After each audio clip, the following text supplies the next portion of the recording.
It's great to be here. Over the years, I've used a lot of these software. This is my first time at PyData, but I've listened to a lot of PyData talks online on YouTube. So it's great to be here, and thanks to PyData and NumFocus for organizing this wonderful conference. So today, I'm going to talk about causal machine learning for a smart paywall at the New York Times. And I'm going to start out by giving a brief introduction of the technological transformation and data science at the New York Times, and then move into a specific project that I personally worked on as a data scientist for machine learning for the New York Times paywall. And because we're at PyData, I also want to tell you a little bit about our tech stack and how we do make use of open source tools to power these machine learning models for the New York Times paywall. And before I begin, I want to start out by acknowledging the people who have played a huge role in the project that I'm going to talk about. Chris Wiggins, who is a chief data scientist at the New York Times. He also happens to be a professor at Columbia in applied math. Ann Bauer, who is the executive director of data science and is the team lead for the team I'm working on. I believe she is in the audience today, has a background in astrophysics. And Heidi Jiang, who is a senior data scientist, who is my colleague who I work very closely with in building machine learning models for the paywall. So all of these people have had huge contributions to the project that I'm going to talk about. And in particular, I want to thank Chris Wiggins for some of the slides that he has very kindly given me so that I can talk about them. So because data science has a lot of different meanings today, I thought it'd be a good idea to start out by talking about what we mean by data science and how we think about it. And for that, it's helpful to think about this Venn diagram that Drew Conway came up with in 2010, where data science can be thought of as a merger of three different areas. So you have hacking skills, math and statistics knowledge, and substantive experience. And hacking skills doesn't mean your ability to hack a website. It means interesting technological solutions that you can come up with for complex problems at speed. And that's what hacking skills means, and it's very important for data science. Math and statistics knowledge, of course, it's not news that that's important because all machine learning models and algorithms have a strong mathematical and statistical foundation. So if you want to understand them, it's better to have that knowledge. And substantive expertise, which in the industry context means understanding of a business problem so that you can translate it to machine learning objectives that you can optimize for. And then there's a very real danger zone, which is at the merger of, hacking skills and substantive expertise, where we can appeal to this old saying where if you torture the data enough, you can just start making it tell a story, whatever you want. And that's true because there's a lot of packages and a lot of open source data sets available these days. And if you have enough substantive expertise, you can build hacky solutions that work for a few months, but don't stand the test of time. And so we do want to take into account math and statistics to move away from that danger zone and go into this data science happy field. So many of you probably already know this and are wondering, well, what does it have to do with the newspaper, the New York Times? And I think that's a valid question if you think of the New York Times like this. So this is the first issue of the New York Times from 1851. So it's a good reminder that it's a very old company. It's a 170-year-old company. And the company is an incumbent in the age of this technological transformation. And so it's a challenge to stay relevant in this day and age. And that's been a challenge for a lot of different US newspapers as well. And we can get a glimpse of that through this chart, which shows the advertising revenue of different streams. And one thing to note is this blue line, which is the ad revenue of all US newspapers. And we can see that after 2005, going up to 2018, it has continuously declined. And a lot of the advertising dollars have gone to Facebook and Google, and the exponential increase in advertising dollars has basically taken away from the advertising dollars of US newspapers. And advertising dollars is the primary revenue source, at least in the last, the 2000s, on which US newspapers used to function. So this is a challenge, and this was obviously a challenge for the New York Times as well.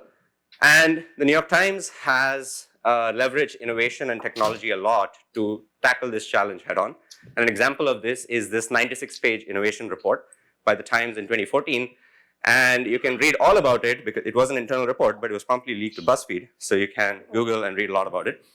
And if you go through it, you will see repeated mentions of why we need to use technology and understand reader behavior and how they interact with the products to take it into account for product innovation. And that deeply is a base for data science as well, because we do want to use data from readers and how they interact with our products to build machine learning solutions to power our KPIs. This innovation has worked a lot. So now we have a number of different products that the New York Times has. Of course, we have a website, and the website has about 90 million unique US visitors per month. In an atypical month like this month, because of elections, we have much more number of unique US visitors. There are 150 pieces of original journalism per day. There are a lot of different standalone products like cooking, Wirecutter, games, podcasts. And standalone products like cooking and games have more than 1 million subscriptions each. And for NYT podcasts, we have about 181 million users who have listened to an NYT podcast in 2021. So there's a lot of interaction with different NYT products. And so clearly we have a lot of data, and we have millions of readers and subscribers. And so we can use this data to do some interesting machine learning and build models that can be actually productionized. But it's definitely a question as to how all these different products are financially supported, because to develop this content, there is a 2,000 people newsroom, and they develop this content, and finances have to be balanced. And to answer that question, we can again look at this graph of the New York Times revenue in terms of subscription and advertising. So the plot that I showed you about advertising earlier for all US newspapers, it applies to the New York Times as well, because after 2005 going forward, the advertising revenue of the New York Times has also decreased. But at the same time, you can see that the subscription revenue has continuously increased. And I want to point your attention to this moment in 2011 when the subscription revenue crossed the advertising revenue. And if you take a look at the graph, you can see that the slope changes a bit. So there's a big jump in 2011, and the subscription revenue increased quite a lot annually. And the reason for that is that in 2011, the New York Times launched its paywall. So it started introducing this digital subscription model. So in March of 2011, it launched paywall, and there was a design decision that was made to have this paywall as a metered paywall. So this is an industry term for a soft paywall, where users get a certain number of free articles to read per month before they hit a paywall. There are other websites, for example, The Athletic, which have a hard paywall, so you can't read any content before you start paying. I want to point your attention to this concept of meter limit, because I'm going to appeal to that a lot in this talk, which is the number of free articles that a user gets per month before they hit the paywall. And as you can see, when the paywall was launched, we used to tell people how many articles they've enjoyed in this month and that limit. So when the paywall was launched, the meter limit was 20 free articles this month, and it resets the next month when users come back. There was some initial skepticism when the paywall was launched. And so I did a Google search and just found out these two articles, where the first one says the New York Times paywall is destined for failure. And the second one goes a little more into the reasons why the New York Times paywall will fail and why it's really dumb. Fortunately, this has not turned out to be true. The New York Times paywall has worked, and over the years, there's been continuous growth in the number of subscriptions. So here in this chart, right from when the paywall was launched in 2011 to 2021, there's been continuous growth in subscriptions for news, as well as standalone products like games, cooking, audio, and Wirecutter. And in fact, earlier this year in January, we hit 10 million subscriptions. There was a goal that we had set for 2025, but due to the acquisition of The Athletic, the goal was achieved much quicker. And we hit 10 million subscriptions, and the goal was updated to 15 million total subscribers by the end of 2027. So the paywall has worked. And what I want to talk a little bit about is how data science has helped in this journey, not just this growth of subscriptions, but also in terms of other areas at the New York Times that the data science team is involved in. And what the data science team does is we develop and deploy machine learning solutions for business and newsroom problems using first-party data. Whenever I tell people I'm a data scientist at the New York Times, they ask me if I'm involved with the wonderful infographics for COVID or for election coverage. And my answer, disappointingly, is always no. That's all data journalism, that's all amazing, and the data science team does not do that. We are promptly on the business side and the newsroom side, but we use machine learning to develop and deploy models that can help the business. And by develop, what we mean is we don't use off-the-shelf package right away. We do rely on them, but we have to build custom machine learning models to support the business that has a unique nature of news. And deploy means we ship to production. We just don't develop insights. These models actually control what happens on the website or the app, or build GUIs or Slack bots that people can use at the company. So different teams that exist in the data science group. The first is algorithmic recommendations. It builds machine learning models to power various packages on the homepage and the app to recommend users interesting articles based on their previous reading history. We have advertising, which builds machine learning models to show various advertising segments to users based on first-party data. We have media innovations team, which sets up marketing campaigns on external websites like Twitter and Facebook so that we can advertise our own content, so that the budget of the marketing campaigns and the target audiences are set up. And then finally, we have the algorithmic targeting team, which call it Alta, which I'm a part of, and Anne leads the team, who's in the audience. What we are tasked with is to expand our subscriber base and increase a subscriber's lifetime value by targeting them at various moments in their subscription lifecycle. And today, what I'm going to talk about is one specific project related to paywalls that I personally work on in this algorithmic targeting team. And this project is called the dynamic meter. So the dynamic meter is a prescriptive machine learning model that sets personalized meter limits for registered users for optimizing for our KPIs. Now, when I'm talking about registered users, I need to tell you what I mean by that. And for that, I need to use our subscription funnel. So this is our subscription funnel, where as we go down the subscription funnel, users get more and more access. At the top of the funnel are unregistered users, so they don't have an account with us. They have a certain limit that they can read, after which they are served a registration wall, which prompts them to register with us and make an account. Once they register with us, they go into this registered status, where now we can understand their appetite for Times content better because their activity on the New York Times website or the app can be linked to their New York Times account. And we can use this data to actually do some machine learning. This is all first-party data and is consistent with our privacy policy. So what we are looking at is completely engagement data, how they use our products, what articles they read, and so on. Once they hit a certain meter limit, that is the number of free articles that the registered users can use, they hit the paywall, and it is this moment that the dynamic meter controls. So the dynamic meter is tasked with determining the number of free articles per particular user based on their activity to decide when to show them a paywall. And it's really a dynamic meter in that we can basically tune the number of articles that they can get from a large number to a small number. And if you get a small number, we apply more paywall friction and lead to conversions. When we apply lesser paywall friction, we don't lead to as many conversions in terms of subscriptions. So what is the dynamic meter optimized for exactly? The dynamic meter is tasked with a dual role. It must support our New York Times mission as well as goal. Our mission is to seek the truth and help people understand the world. So we definitely don't want to block everybody, because that means that we are not letting the information get out. So we have that mission. But at the same time, we have a business goal, which is to reach 15 million subscribers by 2027, and we can achieve that by showing people paywalls. So there's this dual objective problem that we have. And what the dynamic meter does is it optimizes and balances the trade-off between engagement and subscriptions that people have. And this can be visualized using this, this chart over here, where I'm visualizing the engagement, which can be measured in terms of average page views, for example, and subscriptions, which can be measured in terms of conversion rate, for example. And we can visualize this trade-off by running randomized controlled trials that we use to train our models. So here, in this randomized controlled trial, we can see this trade-off clearly. These orange dots are different data points that we've collected using an RCT. And when users get more number of free articles, we see that their engagement is a lot. So the number of page views that they can read is a lot. But that also leads to lesser subscriptions, because we are not showing as many paywalls in this case. But when there are lesser number of free articles, we can see that the engagement goes down and the subscriptions is high. So there's this trade-off, and what we'd like to do is optimize for both these objectives at the same time using this randomized control data. Now, I mentioned that dynamic meter is a prescriptive machine learning model, and it might be a right time to just highlight the differences between predictive and prescriptive machine learning, where predictive machine learning is all about what will happen if we don't do an intervention.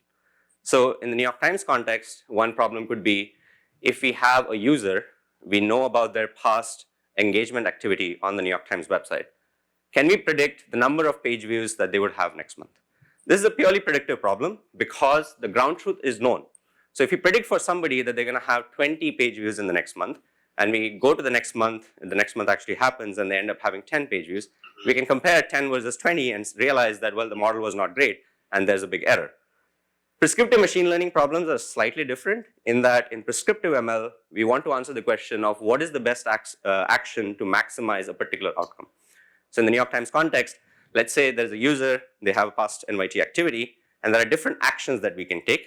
In the case of the dynamic meter, the different actions are the different number of free articles that we can give them in the next month. And what we would like to know is what is the best action that we can take. Let's say we take this action, which is some number of free articles that we want to give them. We will observe whether the user subscribed or not. But here comes the tricky point, which is that we typically don't know what would have happened if we actually took actions 1 and 3. And so what we need to do is really train a model based on other users for whom these actions were taken, and then for each user predict what would have happened in these different counterfactual scenarios, and then pick the one which will give us the KPI that we want. So that's a slight difference between predictive machine learning and prescriptive machine learning. And I want to emphasize that the dynamic meter is a prescriptive machine learning problem because we're trying to find this action that best optimizes the outcome. So what's the high-level model for the dynamic meter? So this is a causal model because we are able to predict in these different counterfactual scenarios what would have happened. So it is learning the causal impact of the number of free articles on a user's propensity to subscribe, which meets our business goal, and engagement level, which appeals to our mission. So just looking at subscription next month, we can take a look at this schematic over here. So as a result of the model, what we can do is for each user, for different number of free articles, which are purely illustrative here, we can predict the subscription propensity at these different levels. And these are different counterfactual scenarios, and we want to pick one of them. We want to assign those number of free articles in the next month so that we can maximize the subscription propensity. And in this case, what the model is going to do is just pick the number of free articles where the subscription propensity is the maximum. So we can pick these green ticked bars, which are the number of free articles that we would assign users. And we can see that it can be non-trivial. For certain users, for example, this one, we can see that the subscription propensity is maximized at 5 articles, whereas for other users, there might be an intermediate level at which they are very highly likely to subscribe. And the model learns that and takes these actions. So just a quick slide about what I mean by this in math, which sometimes is helpful to exactly be on the same page as what we're talking about. So there are 2 base models that we train using RCT data. So we have randomized control trial where users get different number of free articles, and so we collect this data. And we have 2 objectives, so we are trying to predict those 2 objectives here. So here, PI is the probability that somebody would subscribe next month. F is any machine learning model that you can think of. Xi are the user features, and I is a user where they belong to the RCT data, the randomized control trial. And MCI is the meter count or the meter limit that I mentioned, which is the number of free articles a user can get. And this is a causal model because we have decoupled this treatment variable MC from the X, and we have set up a randomized control trial on this variable MC. So we have completely random data because of which we can train a model and actually predict what would happen if we took these different actions with these different meter limits.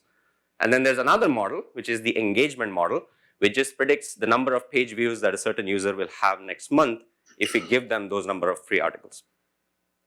So we have these 2 objectives. Now, because this is a dual objective problem, we want to maximize both of them at the same time. We have to combine them into one, and that's how multi-objective optimization goes. We choose the simplest way where we just take a convex linear combination of these 2 objectives by introducing a weight factor delta. So we're just doing delta times the subscription propensity plus 1 minus delta times the normalized engagement. And here, the delta becomes our friction knob. So what do I mean by that? If delta is 1, for example, we can see that this objective purely depends on engagement. So what we're trying to do is just maximize engagement that users will have with our site. If we set delta to 1, we are seeing that we are only maximizing for subscription propensity.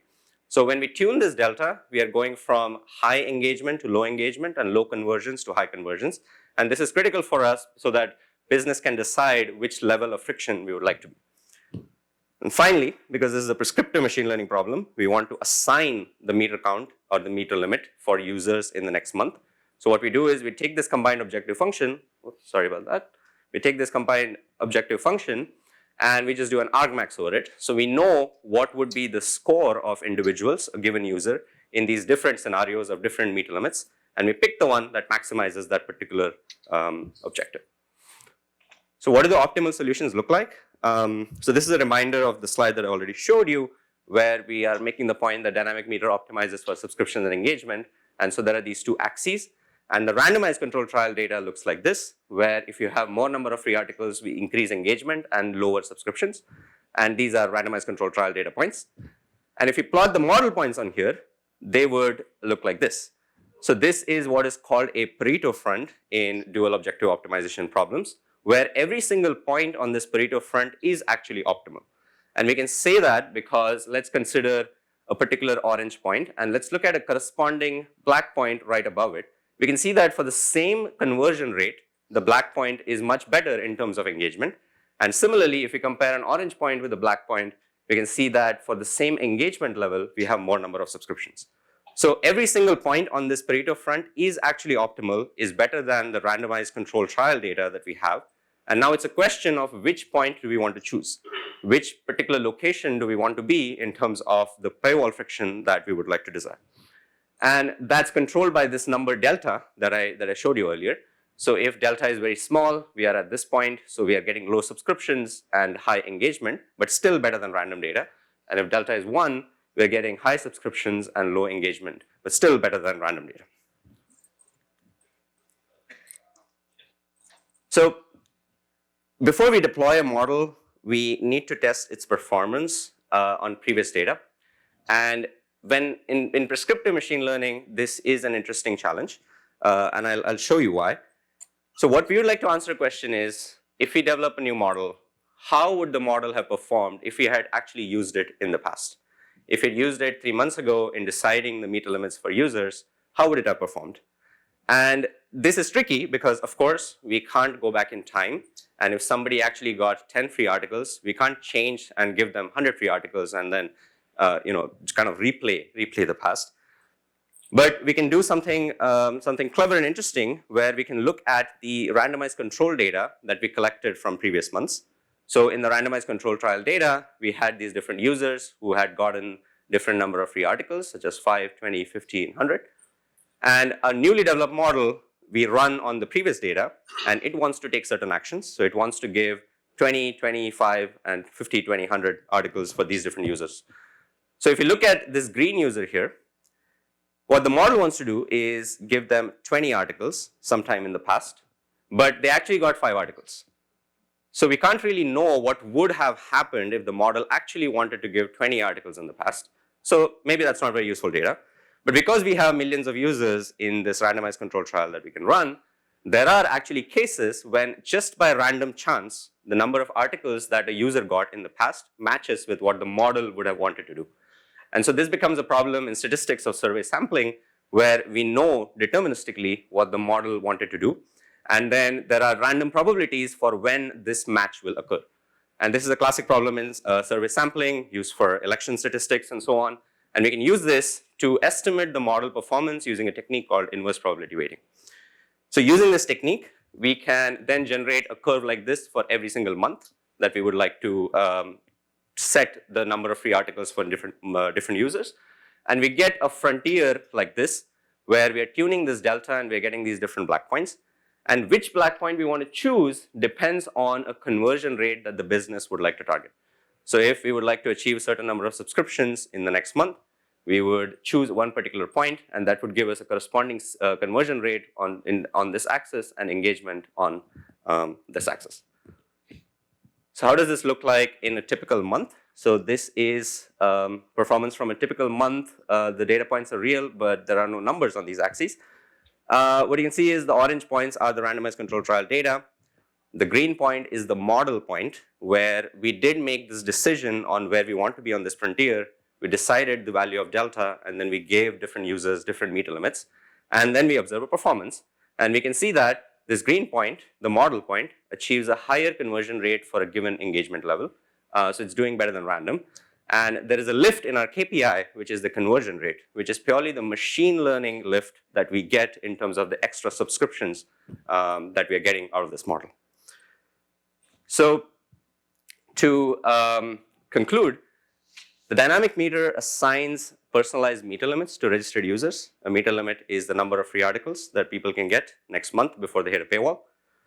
It has a dual role, so it optimizes and balances the trade-off between engagement and subscriptions.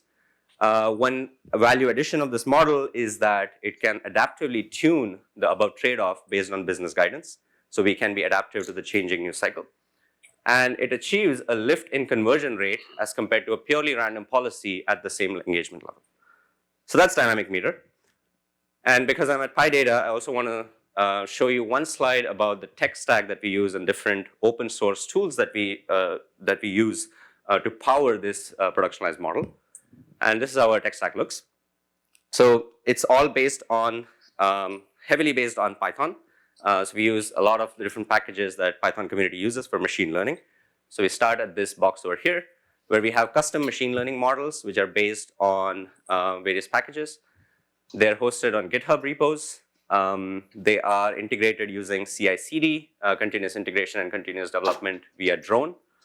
What Drone does, it is deploys code onto Google Cloud Composer, which is a completely managed service that runs Airflow. And it also deploys code into Docker images, which are then run through Docker containers. And so this particular bit helps us with containerization scaling of machine learning models. The Google Cloud Composer Airflow setup is tasked with running the machine learning models as well as doing ETL, extract, transform, and load.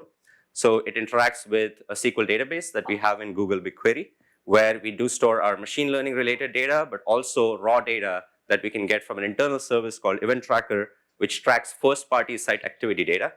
And in this particular arrow, there's probably a lot of different engineering teams which get us the data from Event Tracker to the SQL database so that it's usable for machine learning. The machine learning models themselves are run through Kubernetes so that they can be auto-scaled. And an output of machine learning models is typically some sort of files in form of CSVs or pickle files that we send to Google Cloud Storage, which has an API that other services can call so that the meter service is what is tasked with actually showing paywalls to people. And so they can use our input about the number of free articles that users get and actually show them a paywall. So in this ecosystem, we leverage Google Cloud Platform a lot, but at the same time, a lot of open source services such as Airflow. And in this particular bit, we have a lot of machine learning packages that are open source that we make heavy use of. And we're particularly grateful to the PyData community and Focus for supporting all these open source projects. So that's all I have for today. If you're curious to know more about the work, we have an M.I.T. open blog that we recently published. And if my QR code generating abilities are correct, this should point you to that link if you're interested in figuring that out. There are several job openings we have. Relevant roles for this audience might be data scientist, data analyst, machine learning engineer, and I am very happy to take any questions. Thank you.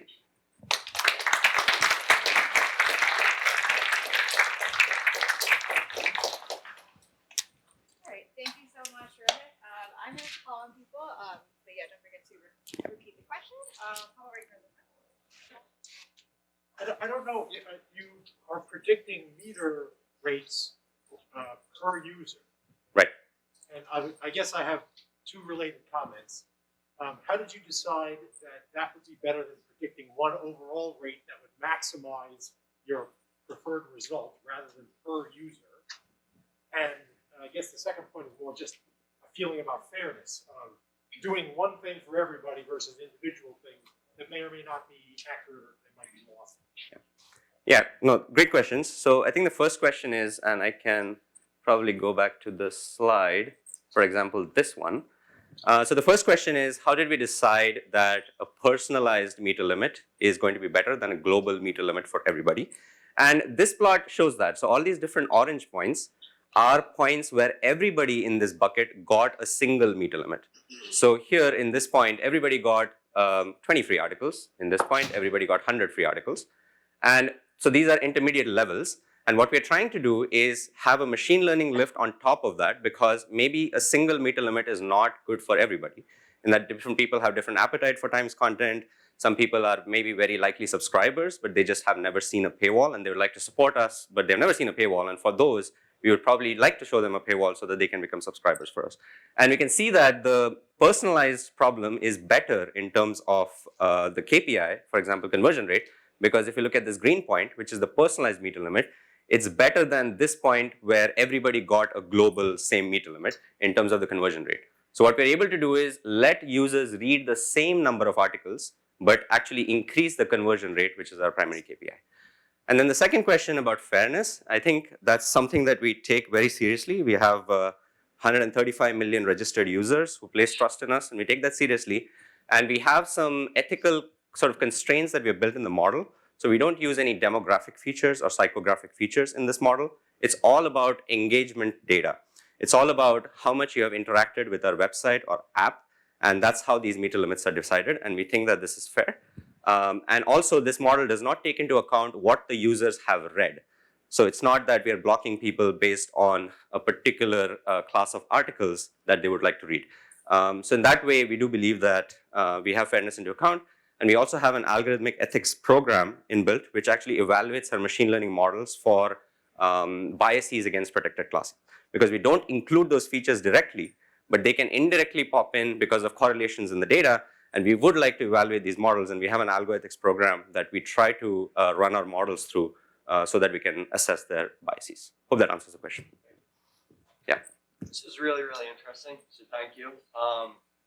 My question would be, did I understand correctly that you only train the model on the randomized control trials? And then if so, why not train on like a blend of randomized control trials plus the actions that you decided? Yeah, so the question is, do we train our models only on the randomized control trial data, and why not use previous model allocated meter limits also in that? And yeah, we train the model only on randomized control data because we want this to be a causal model, so that the MC is a causal variable and we can make an accurate prediction of what would happen in these different counterfactual scenarios. I believe there are techniques where you can use non-randomized data. And doubly-robust learning is one example. And that's something that we have kind of played around with, but we have never really pushed it to production. It's just because I think we feel comfortable in the amount of data we have with the RCT right now. But if that gets a constraint and we want to push the RCT and shrink it even further, then that's something that we could consider so that we can make model prescriptions for a larger population. But at this stage, we feel comfortable with the proportions that we have. And that's partially because you feel that you have enough data from the randomized control. Exactly. So we have a large registered user base, and we can set the allocation so that we have enough data samples that we can make accurate predictions. Thank you. Back in the green. There. As someone who uses New York Times multiple times a day, I'm just curious, do you have any observations around like demographic traits of number of articles someone will read before they subscribe, etc.? Age or demographic? Yeah, so the question is if we have any demographic insights into how the model works, if I'm understanding correctly. And yeah, as I said, we don't use demographic features in the model so for example, age or where the request is coming from a geographic location. We do not use that information in this specific model. And that's precisely because we want to protect those particular traits and not make decisions based on whether somebody's gender or somebody's age. So we don't do that. That would be the short answer, I think. The gray shirt right there. Yep. Or it is a white shirt. Well, my comment is on the training data. How do you deal with the fact that in your historical data, the paywall will not be optimal? And number two is when how factor in data which in a certain event will grow more engagement. Right, thank you. If I'm understanding correctly, I guess your question is about how do you account for variations in the data that have occurred historically, because we are sort of in the news business. And that's a good question, which is precisely why we train on recent data, and we have some sample weights that we provide. So more recent data is weighted more and historical data is weighted less. So we are able to adapt to the changing environment. Because for example, this month and last month, there was increased activity because of elections. And so we'd like to set our limits based on that. So if I understood your question correctly, that would be my answer. Do you have any specific unique users that you're using? So for returning users, if they're using different email, let's say, is that considered a new set of user data, or is it going back to the same bucket if they have unsubscribed and then subscribed again? That's the first question. And then to begin with, for your randomized trial, do you use a unique ID, or is it her name? How do you control if someone's keep returning or it's keep unsubscribing? How do you control that thing? Yeah, so the question is, if somebody subscribes and then unsubscribes, which bucket do they fall in? And I would say the bucket that they fall in is the registered status. So they would go through this model and they would be treated as a registered user. but the model accounts for that by tracking features like whether they had subscribed in the past. And we believe that that's something right to do because they had subscribed in the past, so their subscription propensity is probably large to subscribe in the future. So we do account for that. And I'm sorry, I'm forgetting the second question. Is it unique IDs? Right. Yeah. So internally, we have an extremely strong data engineering team which maps users to their unique IDs in their register status. Once they move to their subscription status, there is another ID that they get, and there is linking involved. So we can definitely know which registered user subscribed, and if they went back, did they unsubscribe, and so on. So that's not us. That's the data engineering team that does that, and that's amazing. How do you deal with like the cold start problem of a single user if they're like a fresh registered user, or does that even exist in your data if you can like become registered by using like your Facebook login so you have some metadata about what they've visited before that? Yeah, I think so. New users are probably their own class of users, and they have a default meter limit that they get. And we do, so that's decided by the business, and we do account for that in the model. So when doing historical tests, at that point, there are some new users, and we assign them these default meter limits. So that's a part of the model, and then that affects the performance. And then we can make decisions about what this default meter limit should be otherwise. So in that way, it's accounted for. But yeah, we don't have too much data for them in the past, so we don't use that directly to train the model. Yeah, an extension of this, the same question. So, because you're dealing with first-party data, there is always a chance you might lose the cookie information. And let's say if I've had like 5 in the past 1 week, and if my cookie information is gone, like I come back. So basically, I know I get back to the default, so I can view 5 more. So how do you account for the cookie information loss and all of that? Yeah, so I guess the question is, if a user logs in and logs out, how do we account for this information? So yeah, I think the short answer is that we do use information in the logged in status. So if you do log out, you're going to get a meter limit, which is for your unregistered status. And if you log back in, we would use that information to then decide the meter limit. And I think that's fair because when you log in, you've placed some trust in us in terms of sharing your information with us. So we only use the information that's in the registered status that you have. But then that doesn't mean that you'd get extra free articles because in your unregistered status as well, there's a separate meter limit that you have. So that would block you otherwise. Yeah, I was wondering, maybe this is somewhat anti-fairness to your policy, but is there a team that's doing this but for price discrimination? I mean, it's optimizing for subscribers, of course, but you might try and find an optimal that's not based purely on that dimension.